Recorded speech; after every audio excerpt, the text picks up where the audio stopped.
Okay, thank you, Akane and Serenity, and for hosting this event. And so good morning, everyone, and thank you for joining us today for the event on Friend, a novel from North Korea, a conversation with translator Immanuel Kim.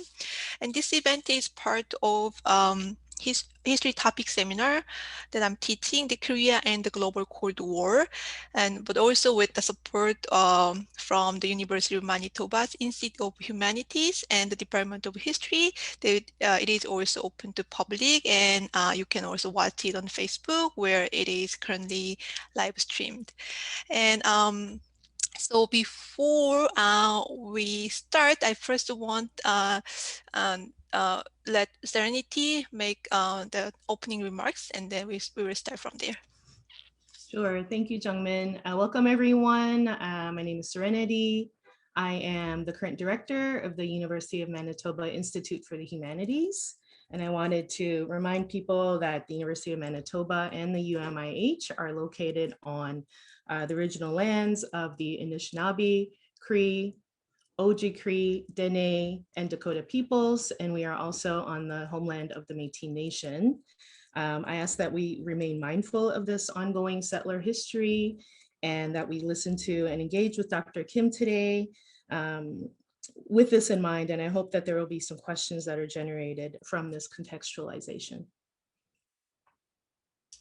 Thank you, Serenity. Okay, now before I start, let's share my screen here. So okay, welcome everyone, and so okay, let me now introduce our invited speaker, Dr. Immanuel Kim. Dr. Kim is the Korea Foundation and Kim-Renaud Associate Professor of Korean Literature and Cultural Studies, and also Chair of the Department of East Asian Languages and Literatures at George Washington University in the state. And Professor Kim is a specialist in North Korean literature and cinema, and author of two books, Rewriting the Revolution, Women's Sexuality and Memory in North Korean Fiction, and Laughing North Koreans, The Culture of Comedy Films. And he is also he translated Nam-Nyong's novel Friend, which we are reading today. So everyone, please join me in welcoming Professor Kim. Thank you so much, Dr. Jeongmin. This is such a wonderful event, and I want to thank the University of Manitoba for inviting me. It was a very generous introduction. And I'm really thrilled. Unfortunately, as many of you have probably heard or seen on TV, there's been some tragedy all over the United States, but mainly in Georgia, where Asian American women were targeted. And it's such a sad event, but mostly because of this kind of misrepresentation, misunderstanding, and this projection of what Asians are in lieu of this COVID-19. And to use them as scapegoats is truly a tragedy. And so my heart really goes out to those in Georgia and all over the country who are right now currently being victimized just for being Asian. So yeah, you know, the way I feel about the events unfolding here in the United States is truly tragic. But what I see also is this common scapegoating, this common misrepresentation, this common ideological projection on North Koreans as well. So, you know, hopefully as I go through my presentation today, it will slowly break down some of the preconceived notions of what North Korea is, what North Koreans are, and their cultural production. So I'll just go right into my presentation today.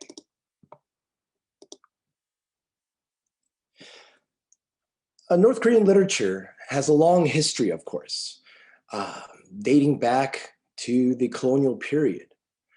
But once the country was established in 1948, or when the two countries were established, South Korea and North Korea, at that point, North Korea had their own cultural and literary industry. And oftentimes we misunderstand what North Korean literature is. Oftentimes, many people outside of North Korea just simply claim that North Korean literature is just all propaganda, that it's not worth reading because all it talks about is the party, the leader, and socialism. And while that is partly true, and I'm not here to deny that, there's a larger aspect to the North Korean literary tradition that we often overlook.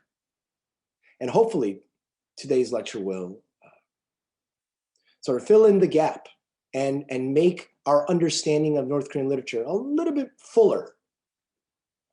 But let's break down sort of the thematic topics that is most common in North Korean literature. The first one is the Japanese colonial trauma. From 1910 to 1945, Korea was colonized by Japan. And that trauma exists in North Korean literature till today. Right? So you'll come across stories that refer to the Japanese colonial period. If it doesn't refer to it, it probably takes place during the Japanese colonial period. Right? So the trauma continues to linger in literature today. The other one is the Korean War trauma, a huge event in modern Korean history.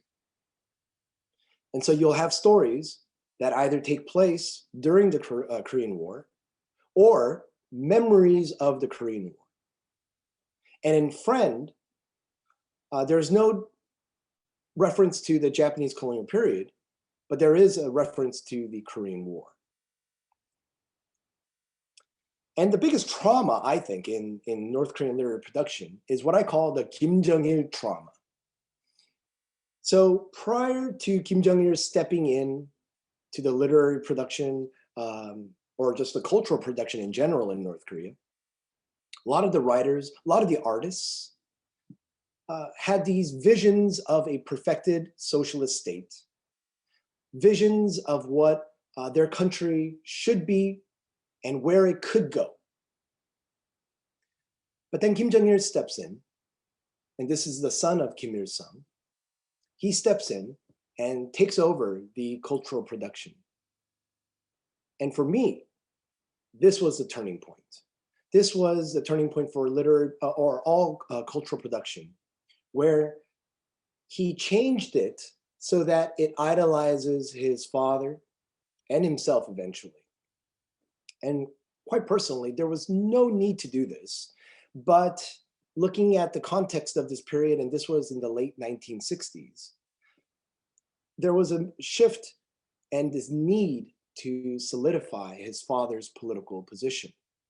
So what better way to do it than to create this cult of personality around his father? But this really happened around April 15th, 1967. And so when people say, oh, all North Korean literature is about the leader and the party, yes and no. So prior to 1967, artists, writers, filmmakers, they could write about pretty much anything they wanted, as long as it was within the framework of socialism and the country. But after 1967, you see this dramatic shift where Kim Il-sung's name would be prevalent and almost ubiquitous across literary production. I'll give you an example. Oh, before I give you that example, to give you a little background of 1970s literature. So Friend takes place during the 1970s. It was written in 1988, but the context is 1970s. And there was a huge national campaign called the Three Revolutions movement. And if you really want to understand how North Koreans think and live, you have to know the three revolutions, because in propaganda posters, in slogans, they still refer to the three revolutions. So if you don't know it, then here it is. The first one is ideology. And this refers to the Juche ideology. And then technology. This was a huge thing. As South Korea was advancing in their economy and technology, North Korea felt that they too needed to advance in technology. So they started adopting a lot of technological advancements from East Germany, from Moscow, and they really wanted to change the landscape of North Korea through technology. And incidentally, Kim Jong-un, the new leader, is also tech savvy, and he wants to modify mostly Pyongyang with technology. And then culture. And this is what I was referring to with Kim Jong-il changing everything so that it builds his father's personality cult. And the theme in the 1970s, if you read across the literature that was produced in the 1970s, is falling behind. Comrade, you are falling behind the times. Catch up. The younger generation is well advanced and understands this technological movement, and you, my friend, are behind. It reminds me of how my son keeps telling me and reminds me that, Dad, you got to get up, you got to stay tuned with the latest technology, right? The latest app, right? And I just don't know. And this theme in the 1970s still resonates with me today. So here's an example of a newspaper, the state newspaper, prior to April 15th, 1967. I don't know if you could see, but up here it says March 12th. And I don't know how many of you guys can read Korean, but the main headline here, I'll tell you, is not about Kim Il-sung. In fact, Kim Il-sung appears in the bottom left-hand corner, a very small blurb almost. In other words, prior to April 15th, 1967, you will see Kim Il-sung's name mentioned, but you're not going to see it as prevalent and as prominent as after April 15th, 1967. And then after April 15th, 1967, you'll see newspapers like this, the same state newspaper, but now the leader is right in the front. If it's not Kim Il-sung, it's Kim Jong-il. And if it's not Kim Jong-il, then today it's Kim Jong-un. So this focus to centralize and put their leaders right in the front was Kim Jong-il's contribution to the cultural production. And for me, this is really problematic because writers, artists, filmmakers, they have this sense of artistic endeavor, but because they're told to do things like this, their creativity gets a little stunted. 1980s literature. So if the 1970s was the Three Revolutions campaign, the 1980s is called the Hidden Hero campaign. And the slogan that you would see across the newspaper, literary journals, or any magazines in North Korea, and even in public spaces, you're going to see something like this. Doing something great for the country when nobody is watching it. And this really reminds me of John F. Kennedy's famous inaugural speech, where he says, ask not what the country could do for you, ask what you can do for the country. In other words, as citizens of North Korea, don't expect the party to tell you, we'll tell you to do this and you do it. No, you should be able to do things on your own to edify the country. That's the Hidden Hero campaign. And this is the context in which Friend was written. In 1980s, across the board in North Korea, was a very exciting time because the party allowed artists more room for creativity and self-expression. And a lot of events were happening in North Korea and South Korea to promote this. And the theme across the 1980s literature is this prominent characterization of women, sexuality, and surprisingly, criticism toward officials. Now, you cannot criticize the leaders, but you can certainly criticize the top officials who run the show. Maybe at your local government official, maybe your local manager or people in this high or mid managerial positions. You can make fun of them.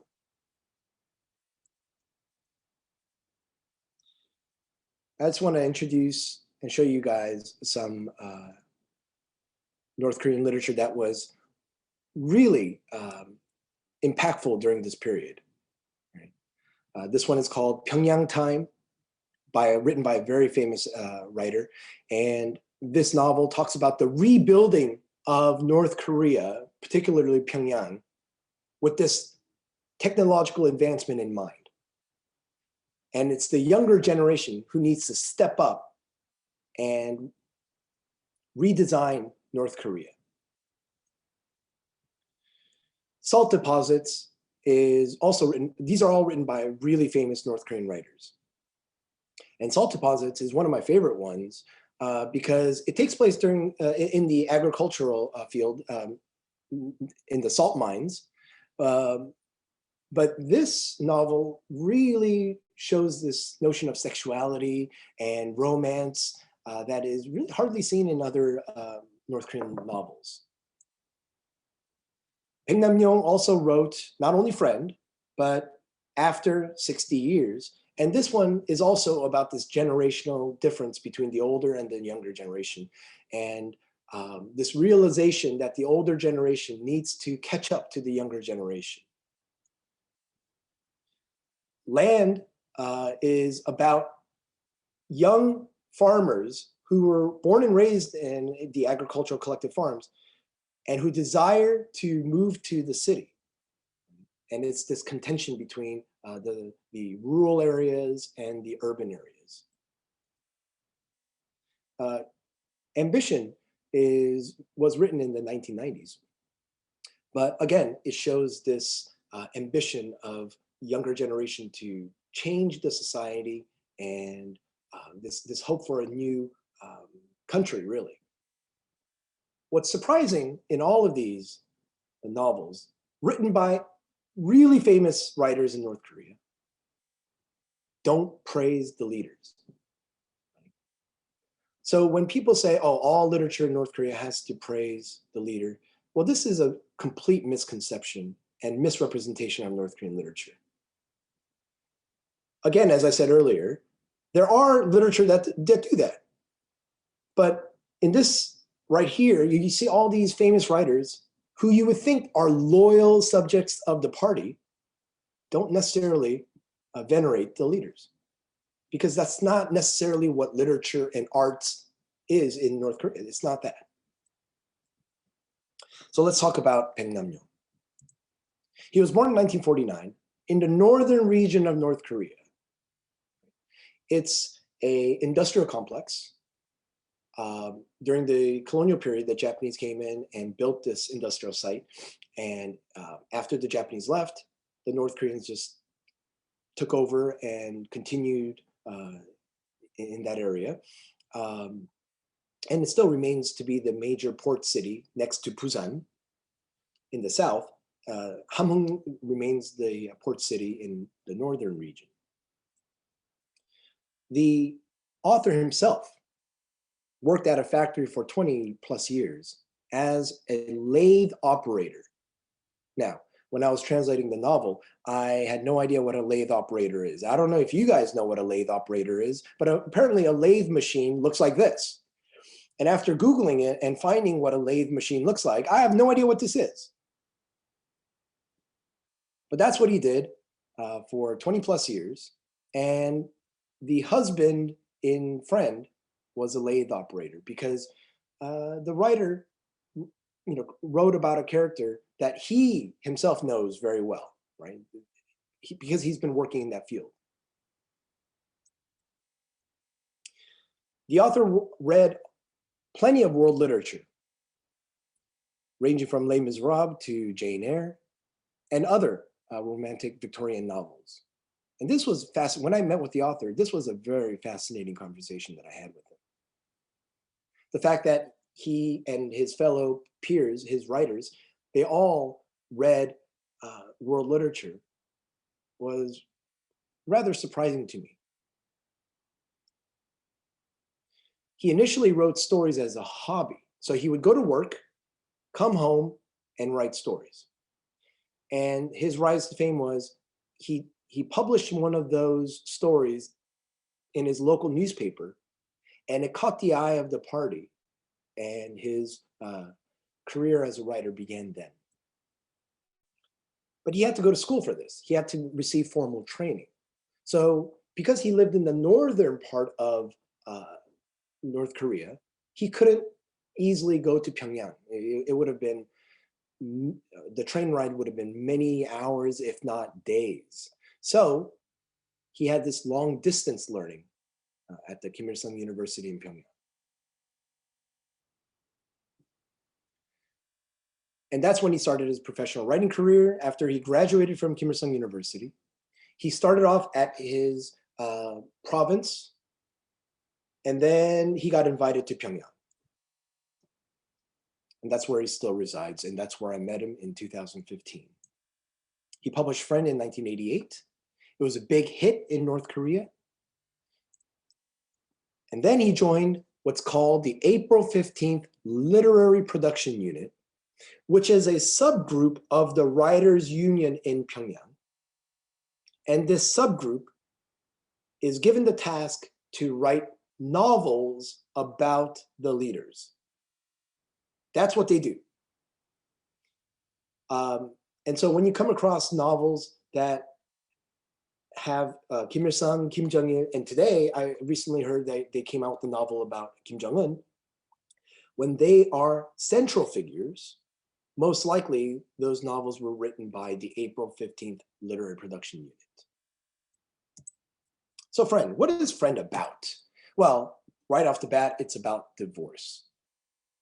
One of the few North Korean novels that actually discuss and present divorce as a topic. Women's agency, and we could talk about this during the discussion, where women in the 1980s have this voice that challenges, subverts the patriarchal social norm. And of course, sexuality. I don't know if you caught the sexuality in Friend, but we could talk about this as well.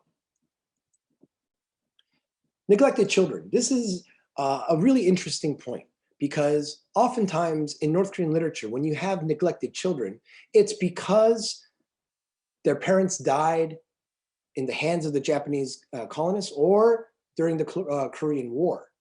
They were orphaned. However, in Friend, the children are neglected, not because of external enemies, but because of problematic husband and wife, fellow citizens of North Korea. And to me, that was rather fascinating. And there's an ambiguous ending to this novel. Typical North Korean novels or short stories have to have a pretty crisp ending. Usually a happy ending. But that's not the formula, because sometimes the main character dies and it's a tragic ending. So that's okay. Tragic ending is fine. But there has to be a clear-cut ending where the understanding is the leader will assist this character, or the party will provide for this family. But not in this novel. There's an ambiguous ending, which we could talk about later. And to me, that was eye-catching. So here's Nam-Nyong. In 1988, he published his novel. In 1992, it came down to South Korea. South Korea reprinted it, and it was a huge hit in the early 90s. And then it was translated, I believe, in 2011 or 2012 in French. And then 2020, I had the privilege of translating this novel. And in 2015, I met the author. We were only supposed to meet, we were scheduled to meet for one day. But then he requested to meet me for 2 more days. So in total, 3 days, we spent numerous hours eating, drinking, playing table tennis. We just had a wonderful time. And just not too long ago, in November, Friend was selected as one of the Best World Literature of 2020. And although I feel really grateful, to me, I feel like they selected this novel because it was a kind of a novelty. The idea of, look, North Korea, let's take a look at this country's literary culture. It's not allowing North Korea to necessarily provide the voice, but almost objectifying North Korea. So again, I don't know what the intention was behind selecting this novel, and I don't want to just assume, but again, and I'm grateful, I'm absolutely grateful. But for me, there's always this sense, even when defectors come out with their stories, there's always this sense of objectification, and hopefully, people will read it and get beyond just this facade and objectification and misrepresentation of North Korea. I'll stop right there, and I'll open it up for questions. Thank you, Professor Kim. That was really wonderful talk. And I think, yeah, it really helps students understand the novel in the larger context of North Korean literature and culture, and also in the context of now world literature as well. And it's great news. Congratulations also. But I know, yeah, everyone has a lot of questions for Professor Kim. So I will let you guys, as we usually do, you can simply raise your hand using the emoticon, or you can type on chat so I know who wants to talk next. But it looks like Sarah has questions, so why don't we start with Sarah's question? Hi there. Thanks for talking with our class today. I was wondering if there were any particularly important metaphors or double meanings that are there in the Korean text that don't really come across well in English, and how do you work around that as a translator? Yeah, well, that's a great question. It's a tough one because I'm not a trained translator. I translated this novel for practical purposes, and that is to teach it in my class. So it was a long process to translate, and the editing process even took longer. So this idea of lost in translation might apply in this novel. I tried to be as faithful as possible to the original. And when it came down to certain metaphors, I had to keep it in the original. So for example, at the very beginning of the novel, the judge is confronted with another divorce problem, right? And he hates it. He hates dealing with divorce issues. And in the novel, it says, it's like, so his brain was all muddled and he's filled with this anxiety. It's like a fisherman trying to untangle his fishing string. So I kept that in the original, right? The original says that. It sounded a little strange in English, but my editor and I thought, well, this is something new and this is something nice to present to our English reading world, that someone's mind can be so tangled up and frustrated, just like how, for those who fished, get so frustrated when the string gets all tangled up, right? So, that's just one example of just delivering whatever the original said. And I did not try to work around that issue. Were there others? Yeah, with like idiomatic expressions in North Korean. Initially, I tried to find the equivalent in English. But again, my editor said, let's not do that. Let's just keep it in the original, right? If it sounds weird, it sounds weird, right? But no, let's respect the original language. So I said, that's fine. So I took out the equivalent English and I just, kept it in the original.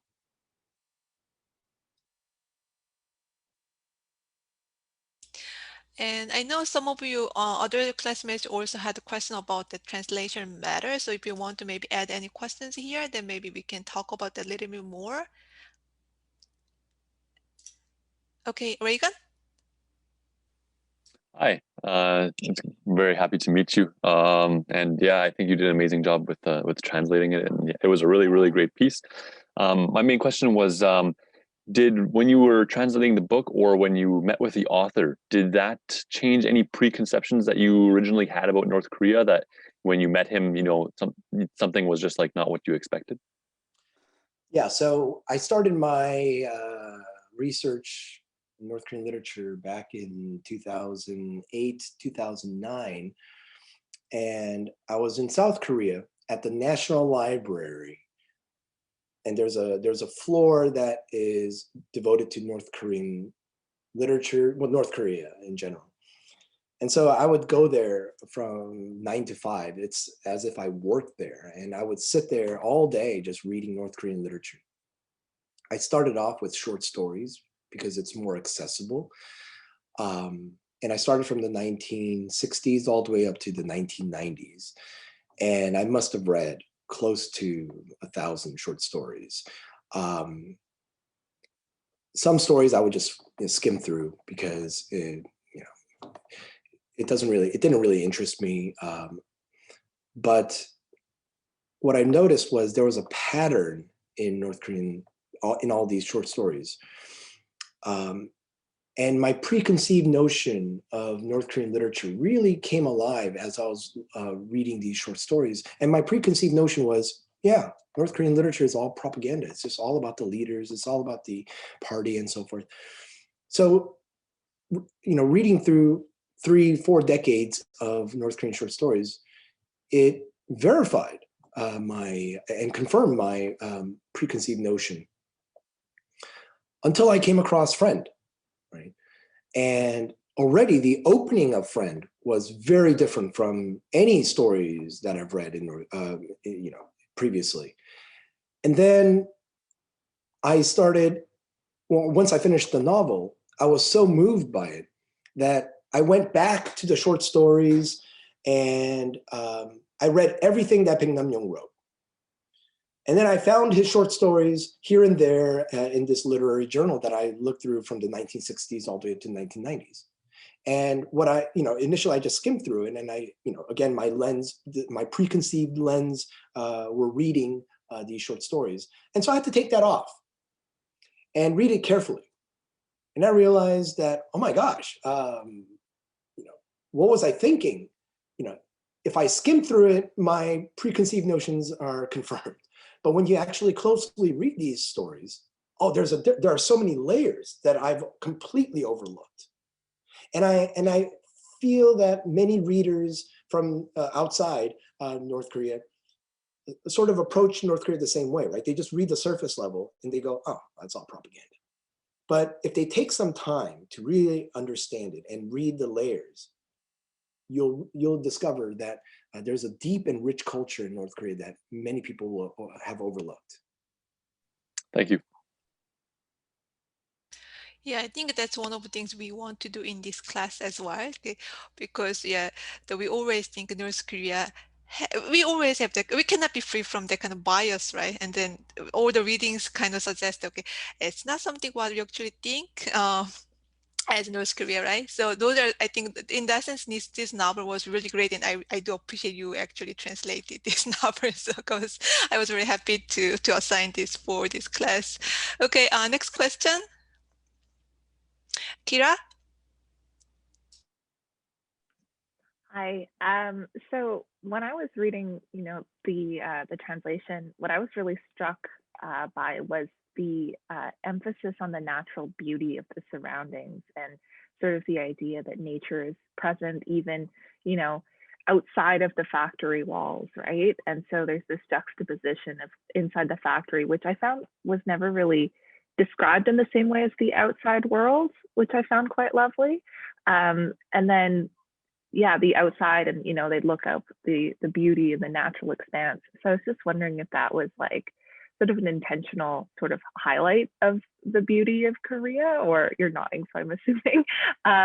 So I was just wondering what the context is there. Yeah, so natural landscape is very common in North Korean literature. In fact, many stories begin with the natural landscape. And Friend too sort of begins with the natural landscape, but it actually builds up to and leads to the courthouse, right? So they show you the natural landscape in order to get to the courthouse, which is the focus of this novel, right? But yes, so there are two types of natural landscape present in this novel. The first one is this kind of this vastness and the beauty of this world outside of human civilization, right? Something that man cannot build, right? So there's emphasis on the mountains, the snow-capped mountains, the stars, and just looking at it as if one is looking at a painting, right? And there's this kind of awe and kind of this sublime feeling towards it, right? And there is that. And Friend is not unique in that sense. North Koreans do this on a regular. It's a common trope. What is the purpose? Well, the idea is, according to the Juche ideology, man designs his own life, has this notion of self-reliance, but more so, man has to be able to conquer nature, right? And utilize the fruits of nature for man, for civilization, for humankind, or whatever you want. But the fact that there is this kind of reverence and this inability to do so and just look at it with awe is quite striking as well, right? And even in a lot of novels or stories that deal with the agricultural farm, so people are toiling, the farmers are working with their hands, getting dirty inside, Mother Nature, but they look up at the sky and they go, wow, look at this, right? So there are things that you can conquer, but then there are things that you can't. And all you can do is just, admire it from afar. So again, that's a common trope. Number two, Nam-Nyong's use of the natural landscape is rather interesting because for me, my reading is sexuality here, right? The two lovers meet by the riverbank late at night when everyone else is asleep, and they're essentially, dating, right? And they're there, and they're about to kiss. They're about to get close to each other, and the scene shifts to the roaring rapids of the river, the clashing rocks, birds and chirping or whatever it is. And if you look at some of the old, even like Victorian literature, you see this reference to nature as a mode of sexuality, and even South Korean literature and film used to do that. So back in the 60s and 70s, when lovers would draw close, they're not going to show you the actual kissing scene. The camera is going to shift to the moon or something, right? And the reader just assumes what is happening, right? Because there's no real overt sexuality in North Korea. I find that this is a very common method, not unique to North Korea, but this is just common method across literature from around the world to avert explicit sexuality.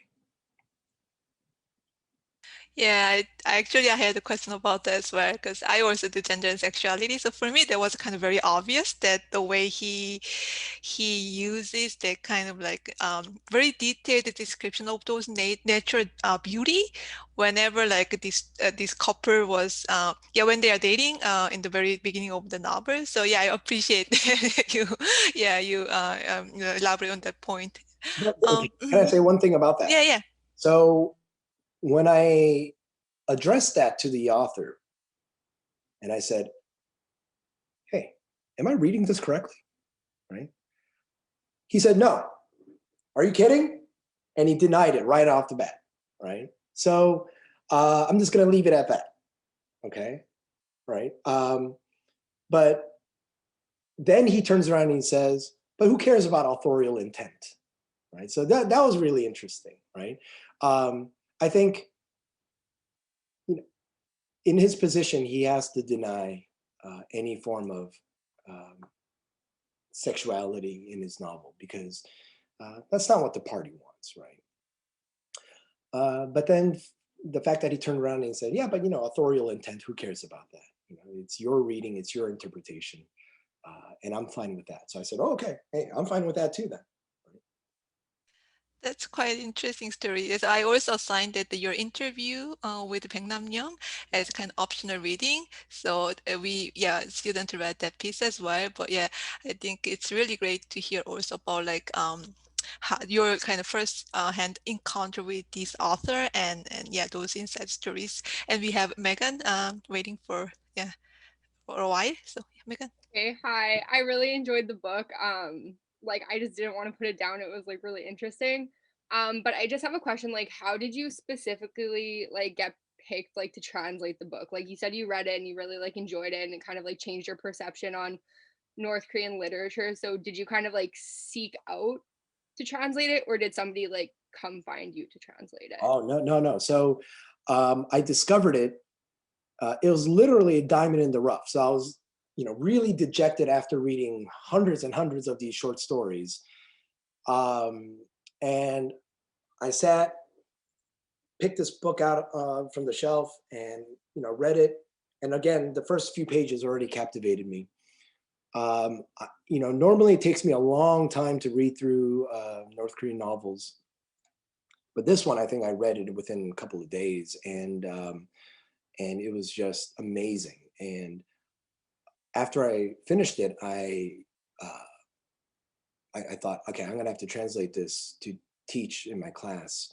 And it's going to be one of my central focus for my book. So that's how impactful the novel was. But then what I realized was, as I started reading Nam-Nyong's peers, so all of his friends who wrote during the, contemporaneously in the 1980s, it's not just Nam-Nyong, right? It's not just Friend.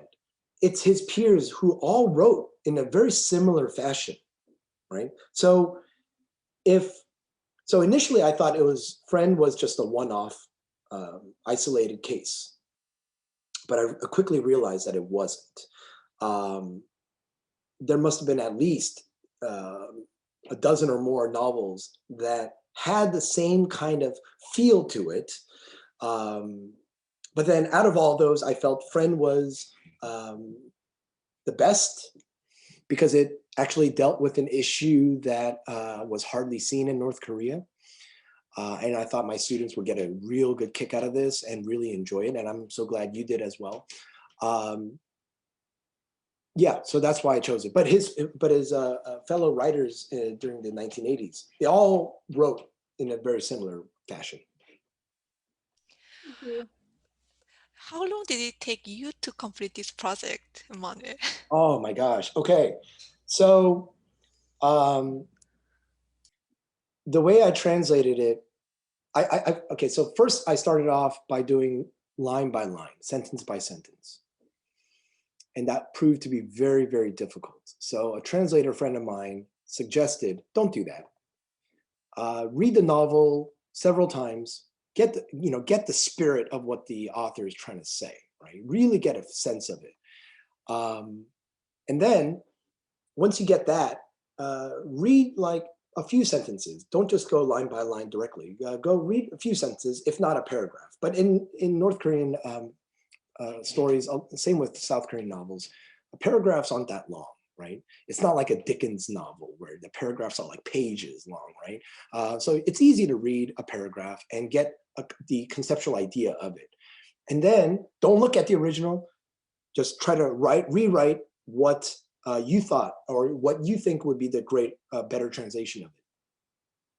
And so I did that, and I completed the novel, and then I went back and I readjusted, you know, try to fix the words here and there, you know, make sense of the logic of the story narrative, you know, fix the details here and there. So yeah, that's how I did it. And it took me, I think it took me like, the initial draft took me about a couple months because I didn't work on it every day, but it took me about 2 months.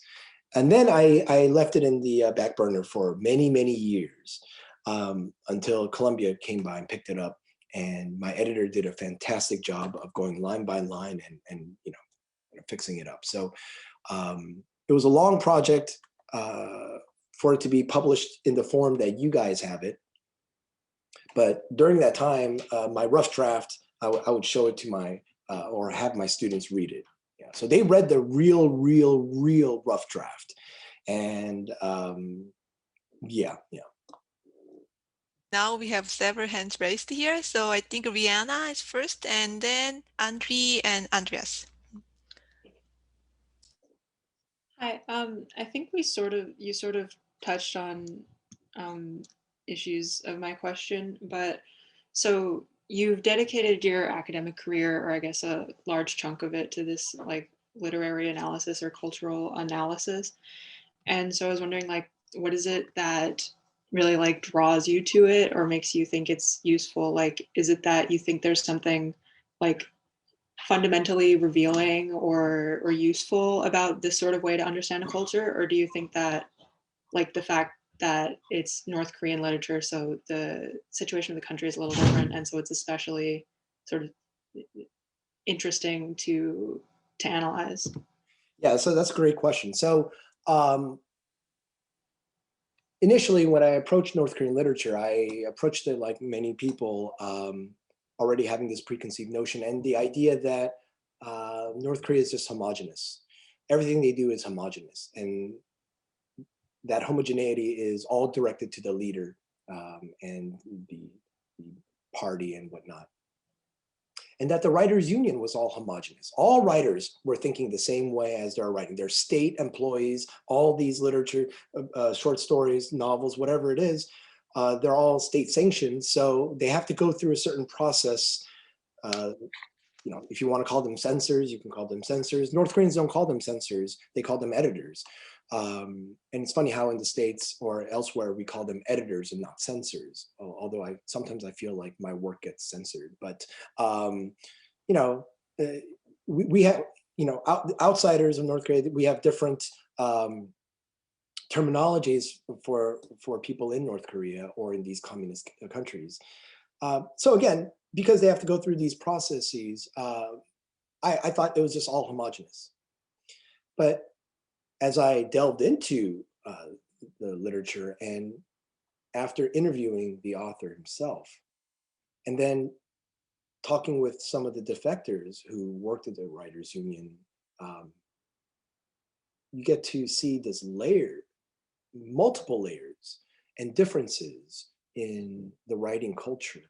And to me, that's exciting because anytime it breaks with homogeneity, anytime, you know, a culture is finally understood, you know, with multiple facets and this kind of diversity within a system is really exciting, right? And it just takes time to get to know that culture. And I hope that, you know, this novel not only shows a different aspect of North Korea, because that's not really my purpose. My real objective is to diversify our understanding of this kind of monochromatic, you know, projection of what North Korea is or has been for so long by, you know, certain government departments, bureaus, media projections, and even scholarships previous that have this kind of monochromatic understanding of North Korea. So it's just to diversify it and prove that there are layers and differences in North Korean literature that we don't know. Okay, Andre?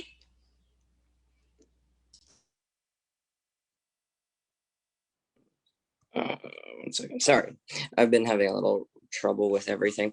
I had one question. So with regards to like the content in the book, do you know what the penalty for men is if they're cheating on their wives in North Korea, and what the penalty for women is cheating? I mean, like, clearly there weren't any queer relationships in the novel. It was strictly heterosexual and everything like that. And I guess like if somebody was caught in a same-sex relationship, and I'm like literally just talking about gay or lesbian at this point, if they're like, what are the consequences as well if they like he were to be cheating?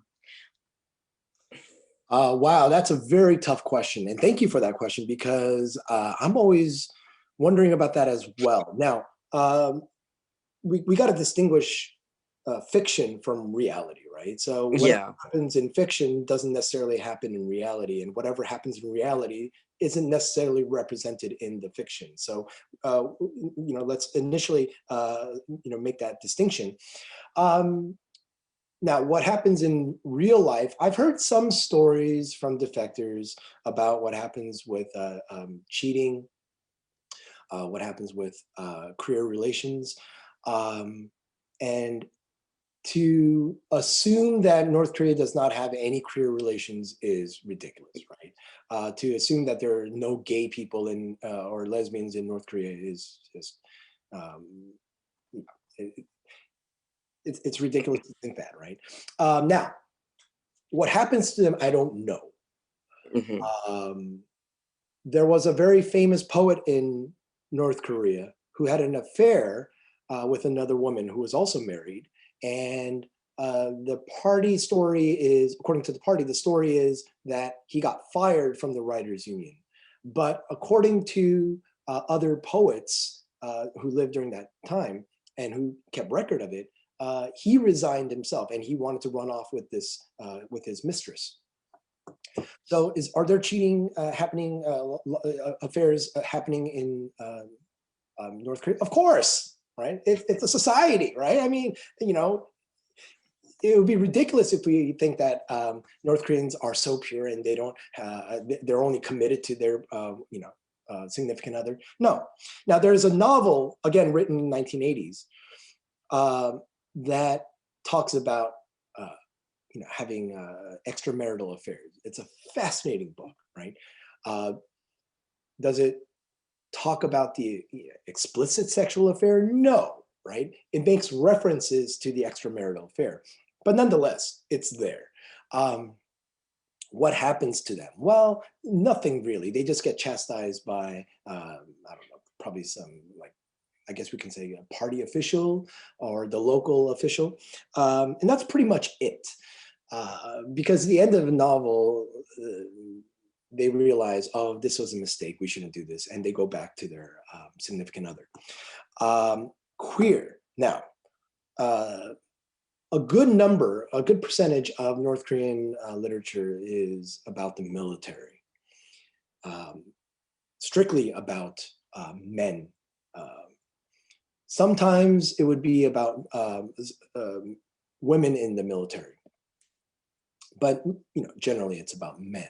And for me, I mean, that's the starting point of all queer literature, right? I mean, we got to look at that very carefully, right? A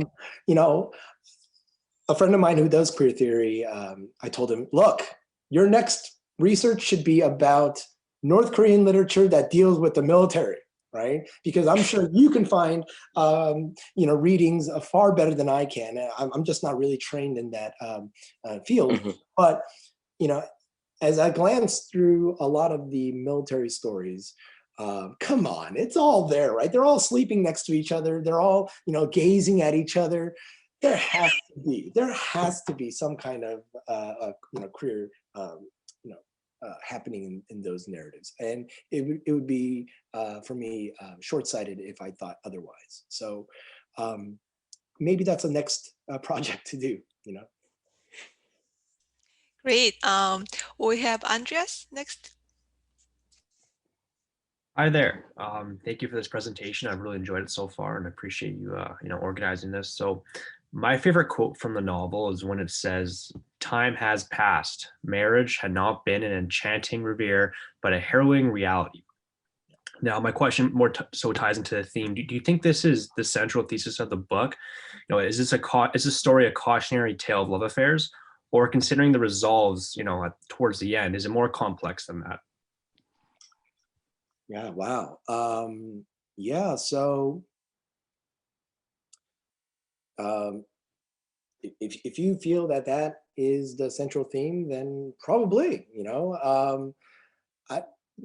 for the author, I can't speak for him. I don't know.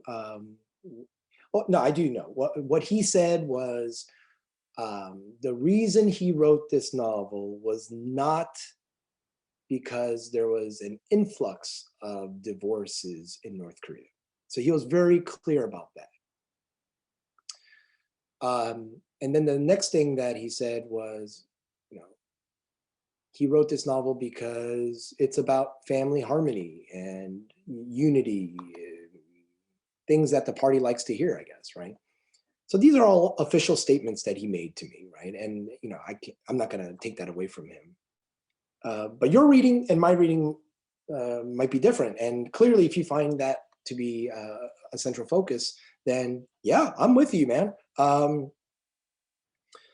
me, there are multiple ways to approach the novel. And for me, it was mostly women and sexuality, for the way I saw it and read this novel. But your understanding of it is just as good. So, yeah. That's not a very satisfactory answer. I understand, right? But my students have had different readings as well and different interpretations, and I'm good with all of them. So, yeah. And I think that's what we like about literature, because that ambiguity, then that gives us a kind of space where we can put all our different kind of readings and interpretations, right? Okay, I know Sarah has been Sarah has been waiting so long, but because you already had one question, so is it okay if I gave chance to Rory and Caleb first and go back to you? Okay, thank you. And Rory and Caleb. Okay, thank you so much for the presentation. I really enjoyed it. I have one question.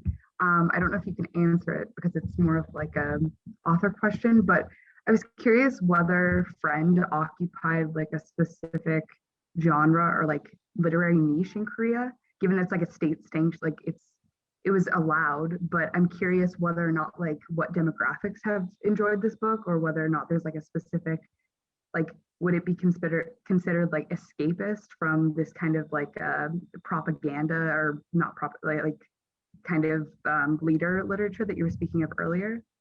Yeah, so that's a good question.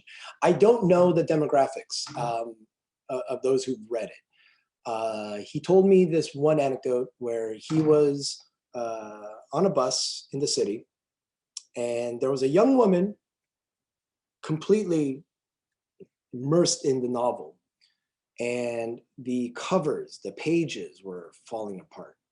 And in North Korea, that's a very good indication that it's a bestseller, that it's done well. Because in North Korea, there's no real sales production. You don't just get it off of Amazon, for example, right? And you don't hit. There's no such thing as the New York Times bestseller list. So a good indication of a bestseller is how often the novel was circulated among the people.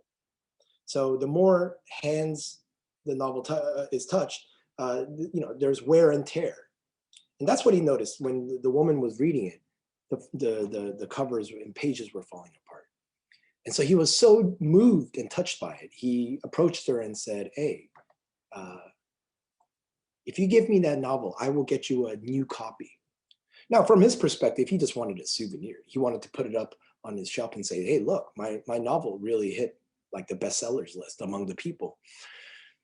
From the woman's perspective, it's a strange old man who approached her and said, hey, I'll give you a new novel if you give me that. It's very strange, right?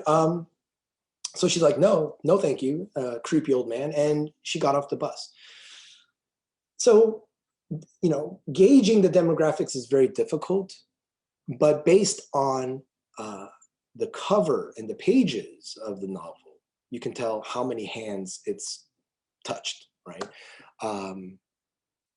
What kind of niche, so I wouldn't say Friend is an escapist literature. There are those escapist literature, for example, like detective novels, right? Those are really fun to read in North Korea. Man, if you want to talk about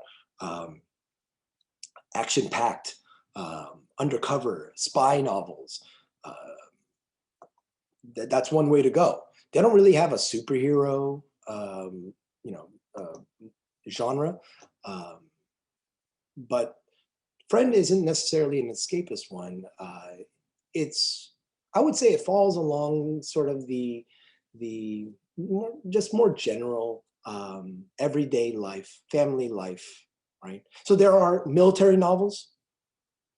There are like farm novels that take place on the farm, sort of like a John Steinbeck style novel, and then there are like purely factory novels. This one sort of touches across the board, right? It touches upon sort of the rural area, the urban area for sure, a little bit of the factory, no real like military presence. So it kind of falls in the middle of the urban life, everyday life of North Koreans. Okay, Caleb, next. Hi, thank you so much for your time. In our class right now, we've been going back and forth in South Korean and North Korean documents, literature, and movies. And I was just wondering, with Friend or other North Korean novels, is there specific things that the authors place in their novels to contrast or show the difference between North and South Korea, or to like show that they want to be the same, or like the specific themes that they like always try to convey, or even specifically Friend that portrays the differences or the similarities? Yeah, that was a tough one because of national division. I think it's always lurking in the back of their minds, right? That there is a South Korea. I'm not sure how much it's present and it's explicit in the novel itself. There are novels, I'm not going to say it's a genre of novels, but there are novels that directly deal with South Korea. If you want to call it the reunification genre, then okay. There aren't that many. There is this one famous writer in North Korea who's still alive today. He tends to write a lot about reunification. But one man is not enough to create a whole genre, but he's written a couple novels about reunification and a direct understanding of South Korea's presence, their social advancement, technological, economic advancement, and where North Korea stands. When the Berlin Wall fell in '89, there was a lot of this kind of loss of hope of the socialist state. What's going to happen to North Korea now? And when the Soviet Union collapsed in '92, there was a lot of upheaval and this anxiety, social anxiety present in these North Korean novels. And they would make references to what's going to happen now. Are we going to unify with South Korea at this point? Is South Korea gonna absorb us? What's happening? What's gonna happen? There's a little bit of that, but not enough to say that this was always on their minds whenever they wrote a novel. For example, if they wrote a novel about the factory, was South Korea in the back of their minds? I'm not sure. I can't really say that. There is a South Korean scholar who says that all literature in South Korea is about national division. In other words, there's this implicit understanding of national division in all of their writings. Sure, I mean, I suppose if you want to say it like that, even North Korea has this implicit understanding of this national division. But how explicit is it? I'm not sure about that. Yeah, that's a tough one. Okay, Sarah? Thank you. Your turn. You talked a lot about the various genres now of North Korean literature, and I'm wondering whether North Korea has a literary criticism tradition in the same vein that English literature does. What does that look like? Oh, very good question. Okay, so I love this question. Yes, they do. In their most notable and famous literary journal is called Korean Literature, 조선문학. There's always this literary criticism section. So the way the journal is constructed is typically they have about 3 to 5 stories, short stories in the journal. Lots and lots of poems. Columns about the rising young writers in North Korea, memoirs written by famous authors, and then there's a literary criticism section.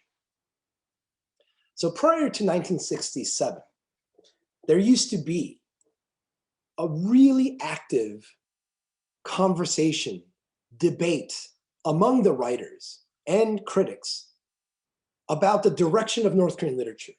And I used to love reading this. So from like the late 1950s all the way to mid 1960s, very vibrant discussion, sometimes even contentious, like directing at another critic or another writer saying,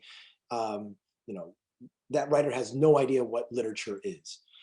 And women writers would also join in, this form of men, basically, and provide their understanding and, the direction of where North Korean literature should go. And then after 1967, it dies out. And literary criticism is really about how wonderful the advice from the leaders were, right? The great leader Kim Il-sung said that this novel should go in this direction, and that's where the novel went. And look how wonderful it is because he gave us that advice. Kim Jong-il, wonderful. Kim Jong-il's advice was to modify this character and make it better. And that's what the writer did. And so that's basically the literary criticism of today, really. And it's really unfortunate.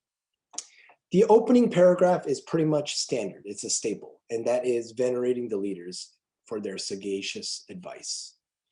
Quite honestly, what does Kim Il-sung and what does Kim Jong-il know about literary production and writing? They have no idea, right, what the artists go through. But that's pretty standard to give them, to acknowledge their presence and their input in North Korean literature. And I would say you have to read past the first couple paragraphs because they're all staple in North Korea, right? Get to about paragraph 4 or 5, because then that's where the critic really gets into the novel and their thoughts about literature and so forth. And that's when it gets a little juicy. So it takes a little bit of getting used to reading these literary criticism. Some of them are good, some of them are bad, right? Just like anywhere else. There is one critic that I really like. She's still alive, and she teaches at Kim Il-sung University. And for her, after getting past the first couple paragraphs about venerating the leaders for their wonderful advice. She gets into the psychology of the, so she's a psychoanalyst, right? Which is really fascinating, right? And the way she reads characters and applying psychoanalysis, it's just fascinating to me, right? So again, it takes a little bit of time. We have to be able to get past the first few paragraphs, and then it gets into the juicy analysis. Thank you, Professor Kim. Also, we have only 1 minute left here, so and this is a rare opportunity for you to speak with the North Korean specialist and also author and translator. So, last one question, maybe from those who haven't spoken yet.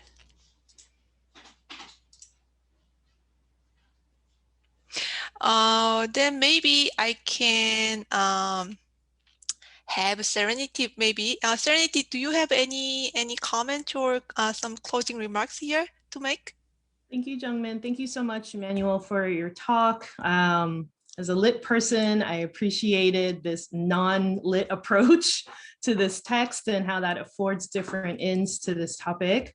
I just wanted to pick up on earlier comments you made about today and the kind of the hardness of this day for those of us who might be feeling the effects of what's happening in Atlanta. And I just wanted to say that there is a resource available right now through Prairie Asian Organizers, which is a group that I organize with. And so if there are Asian students in this class that are feeling like they'd like to be part of community, tonight it's between 6 and 8. And if you can email me, I will send you the Zoom link. My email is joo@cc.umanitoba.ca. So please reach out if you'd like that link. And I appreciate so much the talk today because, as you said, Immanuel, it's all intertwined, right? This idea of the supposedly impenetrable notion of North Korean culture and the North Korean psyche, and how that is really not that far off from the ways in which Asians on Turtle Island continue to be considered inscrutable and indecipherable. So I really appreciate your talk today. Thank you. Thank you very much. Thank you, and thank you very much for joining us today and giving us a really great talk, Professor Kim. And I also have maybe should say that actually it's a spring break week for Professor Kim, so he was supposed to rest, and instead he offered his time very generously. So I thank for that as well. And we are so those who are taking my class, that we are watching the North Korea movie When We Pick Apples next week, and we are going to have a discussion on that on Thursday. Okay, see you guys next week. Thank you.